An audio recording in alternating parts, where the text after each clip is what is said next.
성경의 마지막 책 요한계시록을 딱 펴보면요. 정말 수수께끼 같은 예언이 하나 나와요. 바로 천년 동안의 통치, 우리가 천년왕국이라고 부르는 이야기죠.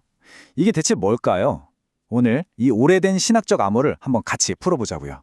자, 그럼 핵심 질문부터 바로 던져볼게요. 예수님의 이 천년 통치라는 게 진짜 미래에 세워질 그런 왕국일까요? 아니면 그냥 지금 우리가 사는 이 시대를 상징적으로 말하는 걸까요? 네, 바로 이 질문이 수세기 동안 신학자들을 뜨겁게 만들었던 논쟁의 핵심입니다. 이 모든 이야기의 시작은요. 바로 성경의 딱 한 곳, 요한계시록 20장이에요. 여기서 천년이라는 단어가 딱 6번 나오거든요. 근데 어떻게 이 단어 하나가 이렇게까지 다양하고 어떨 땐 정말 치열한 해석을 낳게 됐는지 그 뿌리부터 한번 파헤쳐 보겠습니다. 네, 바로 이 구절. 그리스도와 함께 천년 동안 다스렸다. 정말 짧은 한 문장이죠. 근데 이걸 어떻게 보느냐에 따라서 우리가 생각하는 종말의 그림이 완전히 달라져요. 자, 그럼 지금부터 이 미스터리를 푸는 세 가지 핵심 열쇠를 하나씩 열어보겠습니다. 첫 번째 열쇠는 바로 전천년설입니다. 이름에서 벌써 힌트가 좀 보이죠? 전, 앞 전자잖아요.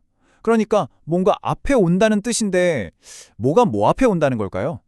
한번 자세히 들여다보죠. 전천년설, 이걸 아주 간단하게 말하면요. 그리스도께서 먼저 이 땅에 다시 오시고 그 후에 이 땅에서 문자 그대로 천년 동안 평화의 왕국이 시작된다. 이렇게 보는 거예요.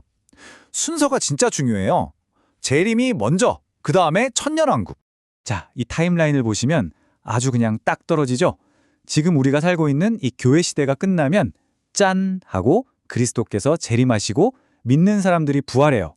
바로 이 시점에 사탄이 결박되고 이 땅에서 천년짜리 실제 왕국이 시작되는 거죠. 그리고 이 천년이 다 끝난 다음에야 최후의 심판이 있고 영원한 세상으로 넘어가는 겁니다. 이 견해의 가장 큰 매력은요. 뭐니 해도 요한계시록 20장을 복잡하게 꼬아서 생각할 필요 없이 그냥 쓰여진 그대로 읽는다는 점이에요. 굉장히 직설적이죠. 그래서 실제로 오늘날 많은 복음주의 교회나 오순절 계통 교회들이 이 관점을 많이 따르고 있어요. 근데 약점도 있겠죠? 신자와 불신자의 부활이 시간차를 두고 2번이나 일어난다고 봐야 하니까 좀 복잡해 보일 수도 있고 또 영원한 새하늘과 새 땅이 오기 전에 중간 단계로 지상왕국이 하나 더 끼어 있다는 점, 이런 부분에서 약간 구조가 복잡하다는 지적을 받기도 합니다.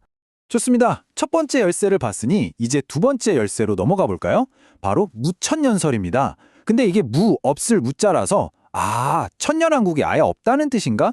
이렇게 오해하기가 정말 쉬운데요. 전혀 다른 뜻입니다. 무천년설에서 말하는 천년은요. 1년, 2년 이렇게 세는 문자 그대로의 시간이 아니에요.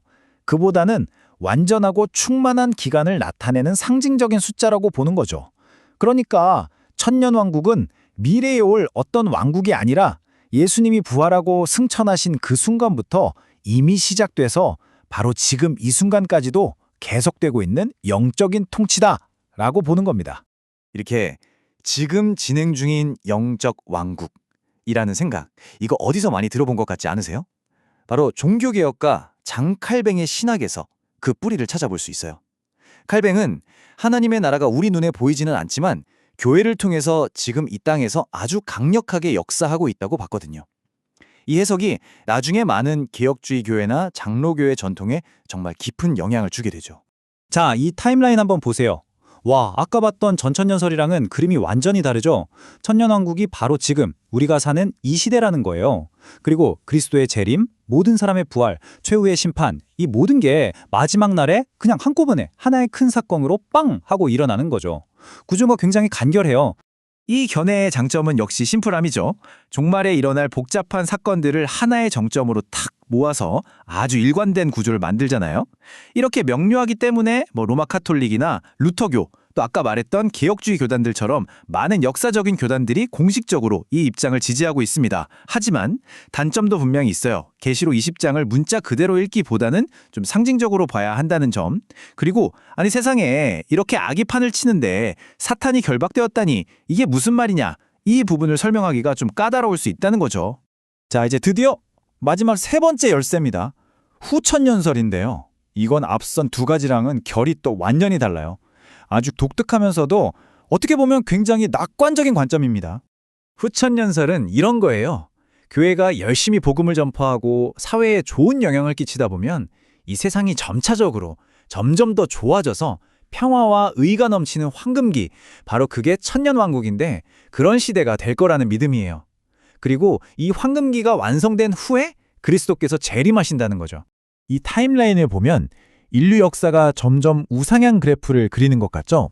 계속해서 나아져서 마침내 이 땅에 황금기가 찾아오는 걸 볼 수 있어요. 다시 말해 우리 인간의 역사 그리고 교회의 사명을 통해서 천년왕국이 실현되고 그 역사의 정점에서 그리스도께서 영광스럽게 돌아오신다는 그런 그림입니다. 이 관점은 복음이 단지 개인 구원에만 머무는 게 아니라 사회와 문화 전체를 바꿔놓을 수 있다는 아주 강력한 믿음을 보여줘요. 특히나 과학이 발전하고 사회가 막 진보하던 19세기에는 정말 인기가 많았어요.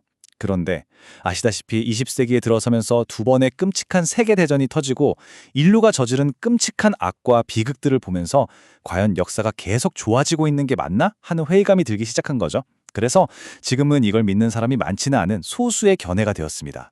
자, 이렇게 세 가지 정말 다른 해석들을 쭉 살펴봤습니다. 보면 꼭 다른 방향을 가리키는 세 개의 지도 같잖아요. 근데 신기하게도 이 셋을 하나로 단단하게 묶어주는 공통된 실이 있어요. 그게 바로 소망입니다. 자, 이 표를 보시면 세 가지 관점이 한눈에 싹 들어오죠? 그리스도의 재림이 언제냐, 천년을 어떻게 보느냐, 왕국의 특징은 뭐냐, 여기서 딱 갈라지는 거예요. 전천년설은 미래에 올 진짜 왕국, 무천년설은 지금 경험하는 영적인 왕국, 그리고 후천년설은 교회가 만들어갈 미래의 황금기, 이렇게 각각 강조점이 다르죠.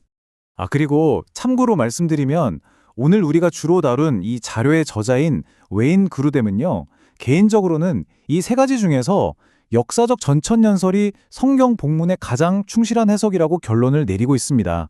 그냥 참고로만 알아두시면 좋을 것 같아요.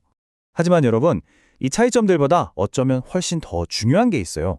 바로 이 세 가지 관점이 모두 네, 이건 무조건 맞습니다 하고 동의하는 핵심 진리들이 있다는 겁니다. 그리스도는 반드시 다시 오신다는 것, 하나님이 결국 모든 악을 이기실 거라는 것, 모든 사람을 위한 마지막 심판이 있다는 것, 그리고 하나님의 백성은 그분과 함께 영원히 살게 될 거라는 것. 바로 이게 어떤 해석을 따르든 변하지 않는 기독교 신앙의 공통된 소망인 거죠. 그래서 마지막 질문은 바로 이겁니다. 천년왕국을 어떻게 해석하든 결국 우리에게 주어진 이 궁극적인 승리의 소망이 바로 오늘을 살아가는 당신의 삶을 어떻게 이끌어갈 수 있을까요?